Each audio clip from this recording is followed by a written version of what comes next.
nibyo ibihe byiza kuri mwese muduteze yombi aho muri mu bice bitandukanye ndabasuje mbahaye ikaze mbone kubifuriza kugubwa neza kuri uyu munsi wa none tariki 26 z'ukwezi kwa gatandatu umwaka w'ibihumbi 2026 mbahaye ikaze kuri umuyoboro wacu wa Region Info.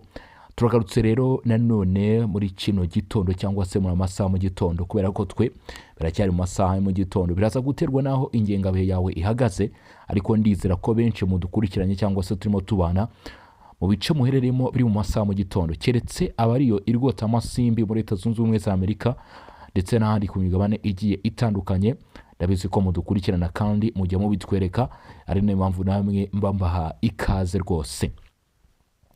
Tugarutse rero mu makuru agiye kwibanda cyane mu burasirazuba bwa Repubulika ya Demokarasi ya Kongo, muri zimwe mu ntambwe zikomeje guterwa kuri kino kibazo. Hari zirimo zirahangayikisha bimwe mu bihugu by'akarere ka Afurika y'ibiyaga bigari, nk'uko byakomeje kugenda bigarukwaho. Ubu tuvugana intambara muri Repubulika ya Demokarasi ya Kongo, ikibazo cy'umutekano muri Repubulika ya Demokarasi ya Kongo cyamaze kwimukira mu biganza bya Leta Zunze Ubumwe za Amerika biri official. Imyanzuro izajya ifatwa, ibyemezo bizajya bifatwa, byose biri mu biganza bya Leta Zunze Ubumwe za Amerika. Intambwe zizajya ziterwa, ibyo byose Amerika yamaze kuba mu by'ukuri yabyegurirwa. Repubulika ya Demokarasi ya Kongo iti umuzigo cyangwa se mu by'ukuri umutwaro udashobora kubasha kwikorera, hakaba ari mugenzi wawe ugomba kwikorera kubera icyo utamwikoreza akagufasha kuwutwara. Ni muri urwo rwego Leta Zunze Ubumwe za Amerika zigiye gutwara imitwaro yose ya bino bibazo biri mu burasirazuba bwa Repubulika ya Demokarasi ya Kongo. Uraza kwibaza uti bubuhe buryo ibi byatangiriye ku mabuye y'agaciro, by'umwihariko birombe bya Rubaya ndetse n'ahandi byeguriwe Leta Zunze Ubumwe za Amerika, akaba ariyo igiye kujya ibigenga ikagenga umusaruro wabyo. Ariko ibi ngibi biraza gufasha cyane Repubulika ya Demokarasi ya Kongo kubera ko biraza kubifasha mu gukemura ibibazo by'umutekano biri muri ibyo bice, kuko Amerika yamaze kudeklara ndetse no kuvuga yuko idashobora gukora ibikorwa by'ubucukuzi bw'amabuye y'agaciro ngo ibikorere mu bice cyangwa se mu myanya igenzurwa n'inyeshyamba. Ati ntabwo bishobora kuba byakunda rero, ati ntabwo bishobora kuba byakunda rwose kabisa. Hanyuma rero kugeza kuri uyu munota cyangwa se kugeza kuri uno munsi cyangwa se kugeza magingo aya ngaya, bimwe mu bikomeje kugenda bigarukaho cyangwa se bimwe mu bikomeje kugenda bitangazwa kugeza kuri uyu munsi, kugeza kuri izi saha, ni ibiganiro biherutse kubera aho bita i Londres mu Bwongereza, nk'uko amakuru yagiye ajya ahagaragara. Mu by'ukuri byagaragaje cyangwa se byongeye kwerekana yuko muri rusange hari ibyemezo bikenewe gufatwa, ariko nanone Leta Zunze Ubumwe za Amerika nizo zihedinze kino kibazo. Kubera yuko uraza kwibaza uti se kubw'izihe mpamvu? Kubera yuko nk'itangazo ryashyizwe hanze na Leta Zunze Ubumwe za Amerika, kandi n'ibiganiro byahuje Leta ya Kongo bihuza abahagarariye u Rwanda, mu by'ukuri muri urwo rugendo bihuza abarimo Katari. Mu by'ukuri urumva ko hari impande nyinshi zakabaye zaragize icyo zitangaza mu muryango wa Afurika yunze ubumwe, ariko birarenga Amerika aba ariyo igira ikivuga. Bisobanuye ikirere cyangwa se bishatse kuvuga iki? Bishatse kuvuga yuko Amerika kuri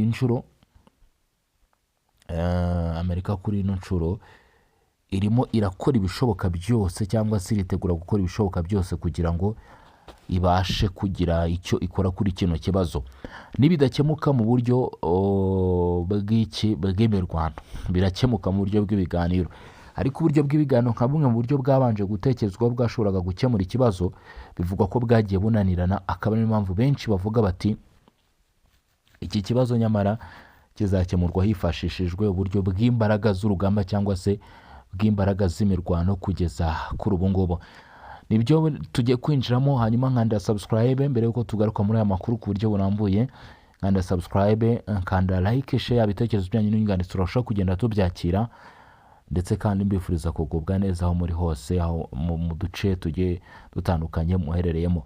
Aya makuru rero munyemerere tuyafungure kuri ino nkuru isobanura byose uko byagenze, ubundi hanyuma tuze kugaruka twinjira neza muri zino nyandiko, kubera yuko biragaragara yuko hari intambwe nyinshi zigomba guterwa. Rero ni Kinshasa na Kigali, Repubulika Demokarasi ya Kongo n'u Rwanda ngo byongeye gushimangira ubushake bwo guteza imbere amahoro n'umutekano mu burasirazuba bwa Kongo.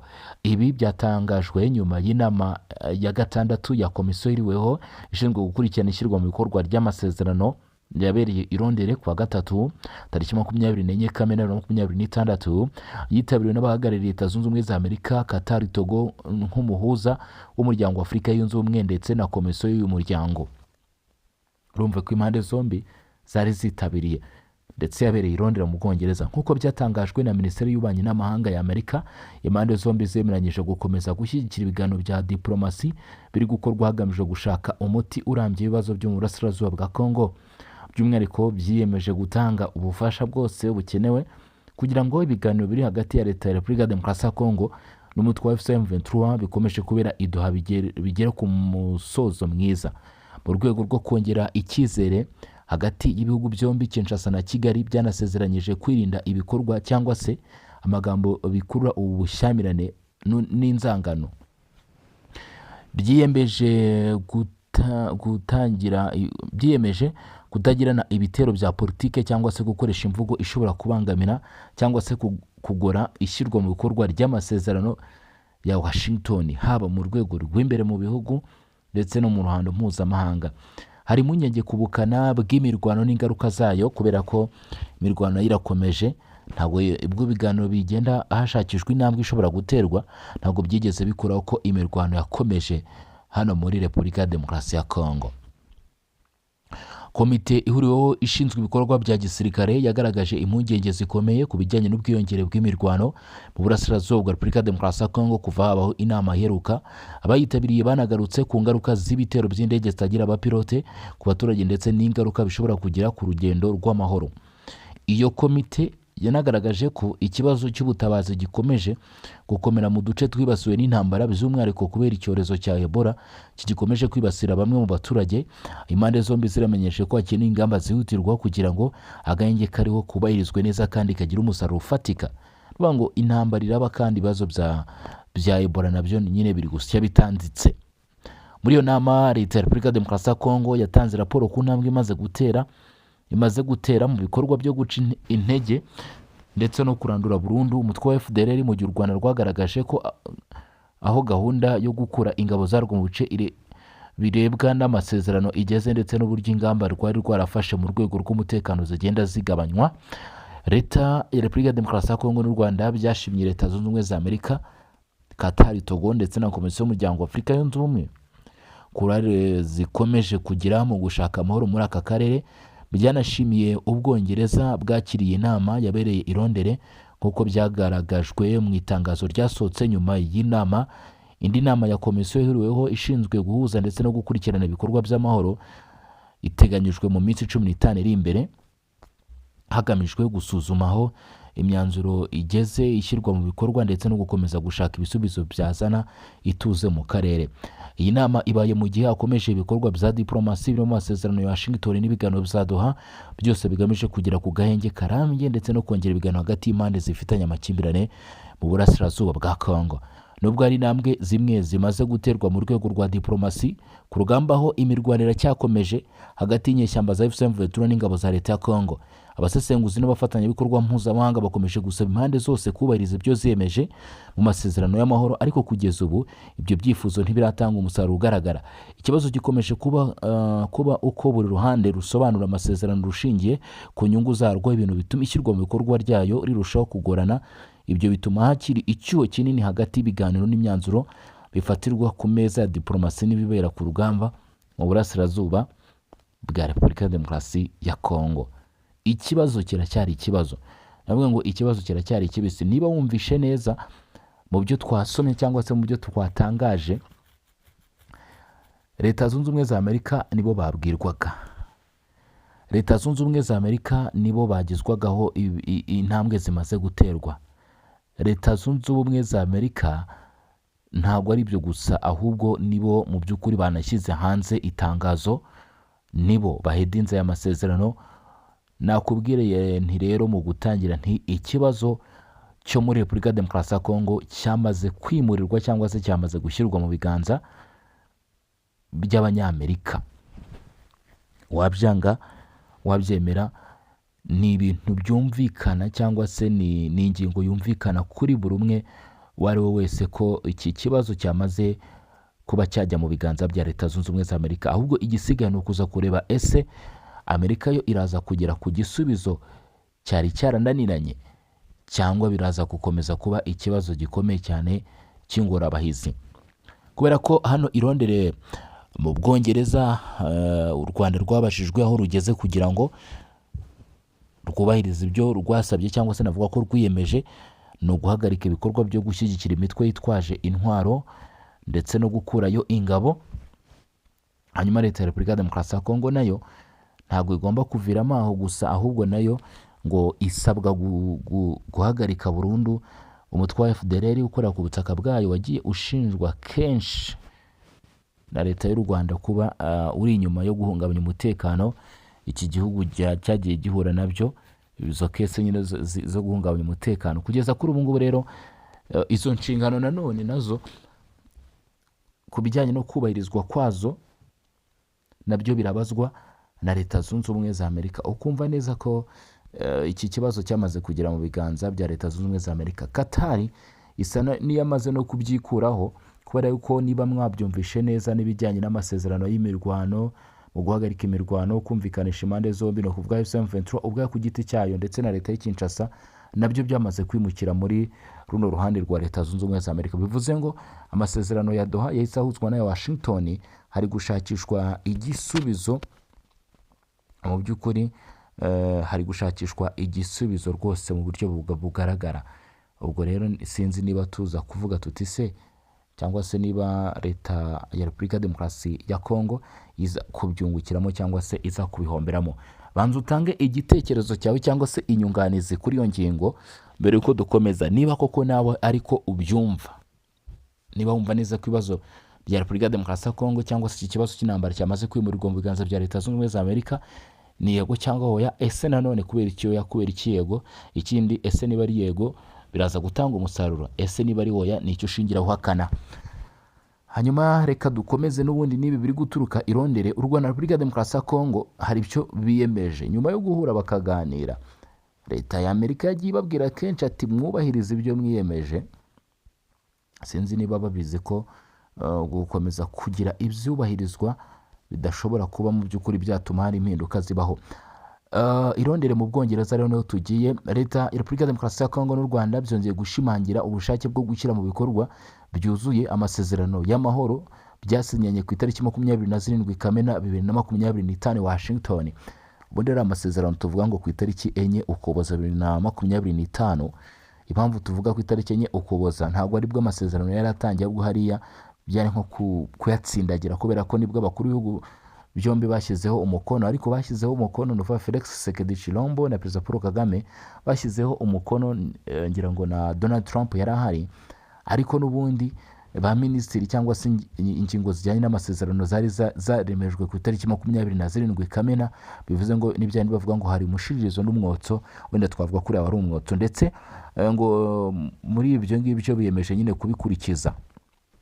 Ndetse ngo ibihugu byombi uko ari bibiri, u Rwanda na Repubulika ya Demokarasi ya Kongo, imbere ya Leta Zunze Ubumwe za Amerika, imbere ya Katari, ubumwe bwa Afurika, Togo yari hagarariye yashyizweho na Afurika, ndetse ngo byiyemeza gufata ingamba zihuse zigamije kugabanya umwuka mubi umaze iminsi ugaragara mu gace ka Minembwe mu burasirazuba bwa Repubulika ya Demokarasi ya Kongo. Harakorwa iki kugira ngo icyo kibazo gikemurwe? Ku mwuka uri kugaragara muri Minembwe ari uw'imirwano, ubwo uburyo bigomba gukemurwamo no guhagarika imirwano. Ndumva ko nta bundi buryo byakorwamo. Ibi byatangajwe nyuma y'inama ya gatandatu ya komisiyo ihuriweho ishinzwe gukurikirana ishyirwa mu bikorwa ry'amasezerano Joint Oversight Committee yabereye irondere muri iki cyumweru. Iyo nama yahuje intumwa za leta ya Repubulika Demokarasi ya Kongo, ihuza u Rwanda, ihuza Leta Zunze Ubumwe za Amerika, Qatar, Togo nk'umuhuza wahawe inshingano n'umuryango wa Afurika Yunze Ubumwe ndetse na komisiyo y'uyu muryango. Abitabiriye inama bagaragaje impungenge zikomeye batewe n'ubwiyongere bw'imirwano mu burasirazuba bwa Repubulika Demokarasi ya Kongo. Bivuga ngo ibiganiro biheruka kubera Montreal mu Busuwisi, abenshi bari bazi ko bigiye kuba igisubizo cyo guhagarika imirwano, ariko nyamara amakuru avuga yuko ubwo ibyo biganiro byari bimaze kubaho, kugeza uyu munsi hagafatirwamo ingingo zigera kuri 2 zibigomba kubahirizwa, ngo byaratunguranye cyane kuko nibwo ibibazo byatangiye kurushaho gukomera, nibwo ibintu byakomeje, indege za drone zirimo zirarasa, abaturage barimo barahunga, Minembwe ibitero bikomeye cyane mo kumvikana, kugeza ubwo mu byatangajwe kuri uyu munsi ubwo bari berekeje irondere, habayeho kuvuga bati hagira igikorwa Minembwe kugira ngo ituze, kubera ko ibintu birimo kubera Minembwe ntabwo byoroshye. Umuriro uri kwakira hejuru, ni imirwano ikomeye cyane, cyangwa se ni ibintu bimaze kuba byagira imirwano ikomeye, kandi birimo biragira ingaruka ku baturage batuye hano muri Repubulika Demokarasi ya Kongo. Abitabiriye inama bagaragaje impungenge zikomeye batewe n'ubwiyongere bw'imirwano mu burasirazuba bwa Kongo, ingaruka z'ibitero bikorwa hakoreshejwe drones cyangwa se drone ku baturage ndetse no ku rugendo rw'amahoro, hamwe n'ikorwa ry'ibibazo by'ubutabazi bikomeje kuzamba. Bivuga ngo ibintu by'ubutabazi rero nabyo ni kimwe mu byari byagarutsweho cyangwa se mu byari byatangajwe, mu buryo bwo korohereza Croix Rouge kugira ngo igere mu by'ukuri hagomba gutangirwa ubufasha kugira ngo itabangamirwa, ariko nabyo bikavuga ko nyine hakomeje kuzamo amananiza. Hari hasabwe rero ko hagira igikorwa mu maguru mashya kugira ngo bidakomeza kuba imbogamizi.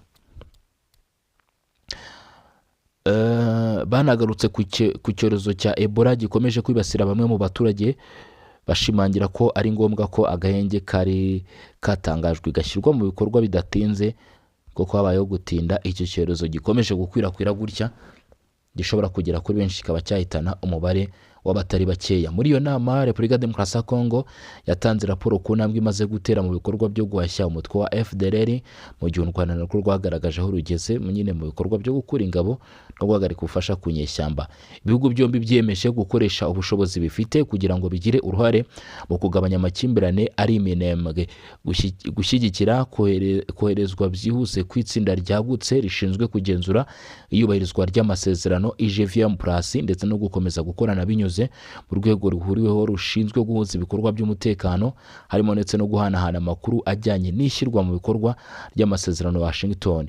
Leta ya Repubulika Demokarasi ya Kongo ndetse n'u Rwanda kandi byashimangiye ko bishyigikiye ibiganiro biri kubera i Doha hagati ya guverinoma ya Kongo n'ihuriro rya M23 hagamijwe gushaka umuti urambye ibibazo by'umutekano mu burasirazuba bwa Kongo.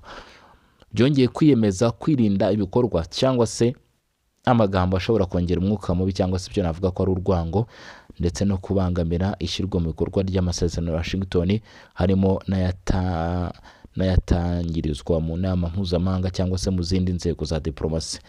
Bivuga ngo amagambo y'urwango, amagambo ashobora gukongeza umwuka mubi, amagambo ashobora gutuma hari uruhande mu by'ukuri rutuyumvamo urundi, cyangwa se amagambo ashobora guteza ibibazo. Ibyo byose izi mpande zombi uko zitabiriye cyangwa se zagiye muri bino biganiro biyemeje ko mu by'ukuri bitazigera bibaranga, biyemeje ko ari kimwe mu bintu bagomba kugendera kure cyangwa se gukumirira kure. Ubwo n'uruhande rwa Leta ya Repubulika Demokarasi ya Kongo ndetse n'uruhande rw'u Rwanda. Nubwo bimeze bityo, imirwano irakomeje muri Kivu y'Amajyepfo mu duce tumwe na tumwe, aho bita Ruhinamavi. Twirwaneho yatangaje ko yatsinze ingabo z'u Burundi na FARDC n'urugamba rukomeye rwabereye mu Minembwe.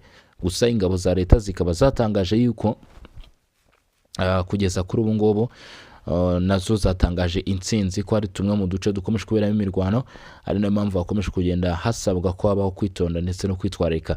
Nibyo kandi nanone amakuru aravuga ko ibice bimwe na bimwe bijya hano muri Repubulika Demokarasi ya Kongo bikomeje kuberamo imirwano idasanzwe cyangwa se navuga ko ikomeye cyane, ariko bikavuga ko hari nk'ibitero by'indege byakomeje kugenda bigaragara mu bice bimwe na bimwe. Si ibitero by'indege byonyine gusa, nko kuri ubu ngubu biravuga ko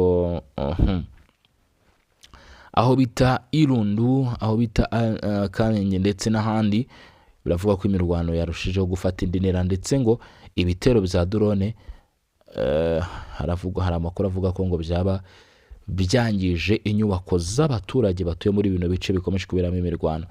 Navuga ngo izi drone, narakubwiye izi drone ntabwo bari indege zoroshye, aho zirashe mu by'ukuri hacika ikibazo cyangwa se hasigara hari amarira n'agahinda. Bigatangazwa rero yuko atari ibyo gusa, ndetse amashuri yakomeje kuberamo imirwano nayo yangijwe mu buryo bugaragara. Hari aho bivuga ko amavuriro, ndetse ibyo byose rero mu by'ukuri rimwe mu bikomeje kugenda bibaho cyangwa se bikomeje kurangwa ku mirongo y'imbere ku rugamba. Gusa mu bigaragara cyangwa se mu bimwe mu bikomeje kugenda bitangazwa, hakenewe ingamba zifatika zo guhagarika iyi mirwano. Bitabaye ibyo ngibyo uru rugamba ruraza guhitana abatari bake. Ni imirwano rero igiye kumara iminsi itari mikeya yumvikana muri tuno duce dutandukanye two muri Kivu y'Amajyepfo. Nk'uko bigaragara biravuga ko bita Ruhinamavi Imente ku munsi w'ejo abarwanyi ba MRDP twirwaneho bafatanyije na M23 bagabuze ibitero bigamije kwigarura uyu musozi, ariko basanga hari ingabo zikomeye cyane z'u Burundi ndetse na FARDC na Wazalendo, byatumye haduka imirwano ikomeye cyane.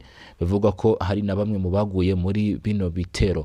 Gusa amakuru avuga ko hari n'ibisasu biherutse kugwa ku bitaro bikuru bya Minembwe mu bice binyuranye bitandukanye. Bikavuga ko n'icyumba cyabikorwamo imiti cyarashweho ndetse kiza kwangizwa, nk'uko amakuru aturuka muri ibyo bice bigaragaza. Iyi rero ni zimwe mu ngaruka zikomeye cyane z'imirwano ndetse n'urugamba rukomeje kuba hano ku butaka bwa Repubulika ya Demokarasi ya Kongo. Kimwe mu byanasabwe cyangwa se kimwe mu byatumye benshi bavuga bati bino biganiro mu by'ukuri nubwo bikomeje kugenda bivugwa gutyo cyangwa se bitangazwa, ntabwo birimo gutanga igisubizo cyo guhagarika imirwano, kubera yuko ibitero cyangwa se imirwano iracyari kugaragara ndetse no kumvikana mu duce tumwe na tumwe hano muri Kivu y'Amajyepfo. Biremezwa neza ko muri Kivu y'Amajyepfo hano muri Hopretu urugamba rugikomeje kumvikana, kandi ngo hakirimo kumvikana intwaro ziremereye cyane cyangwa se imbunda ziremereye, nk'uko amakuru aturuka muri ibyo bice akomeje kugenda abivuga. FARDC irimo iragerageza nanone kwigarura Minembwe centre. Biravuga ko abasirikare ba leta ya Kongo FARDC batigeze bahagarika ibikorwa byo kwerekeza muri tuno duce kugira ngo barebe ko bakwigarurira iyo myanya, ariko imirwano nanone yongeye kuvugwa mu bice byinshi. Nako bita kampu Rudehe, naho biravuga ko utu duce mu by'ukuri ari byinshi biri kuvugwamo. Gusa ni amakuru aturuka muri Kivu y'Amajyaruguru muri Rufuma yabinze, aho muri Kiseguro naho hari birimo kuhavugwa. Rero ku bijyanye n'abarwanyi ba M23 murabizi ko imyanya nayo bayigaragaramo, ndetse kandi na Kivu y'Amajyaruguru kikaba ari kimwe mu bice bikomeje kwibasirwa ndetse no kugaragaramo icyo nakwita ko ari imirwano ikomeye cyane cyangwa se urugamba rukomeye cyane. Hanyuma rero reka nge mbashimire, mbabwire ni mwakoze cyane kudukurikirana, mwakoze cyane kubana natwe. Ni iby'ingenzi, ni iby'agaciro gakomeye cyane kubana namwe umunsi ku wundi mu biganiro amakuru bigiye bitandukanye tugenda tubategura kandi tukabagezaho, ndetse namwe mukabikurikirana. Nyemerera unanyarukire kuri Rwanda Political ukande subscribe. No muyoboro umwe mu miyoboro twabashyira tujye kujya tubagezaho amakuru. Ngira ngo mu by'ukuri amaze gukanda subscribe, ariko ndagira ngo mu by'ukuri dufatanyije abakunzi ba Bosco, abakunzi b'amakuru, naho tunyarukire dukande subscribe. Ni by'ingenzi kandi abari byiza, ndetse murabizi ko amakuru nayo muri minsi kabisa twagendaga tuyabagezaho 5 kuri 5, kandi ntabwo biza guhagarara, biraza gukomeza. Rero niba ushaka kujya wumva amakuru agiye atandukanye, nyarukirayo. Reka twe amakuru rero yacu tuyasubikire hano, kubera yuko turaza gukomeza mu masaha ari imbere tureba n'andi makuru arabagezweho. Sharinga kino kiganiro niba ugizwe n'amakuru n'ibigano tukugeza, kugira ngo n'abandi babashe kumva ndetse no kumenya hamwe no gusobanukirwa ibya runo rugamba rukomeje kuba ndetse n'ibikomeje kugenda bigaragara muri icyo nakwita nk'impinduka, ubundi wicare hamwe witurize, tugaruke mu kanya kari imbere tureba n'ibindi biraba bigezweho. Hari n'aberekejwe mu bucamanza, nabyo ndaza kubikomozaho cyangwa se ndaza kuba mbigarukaho.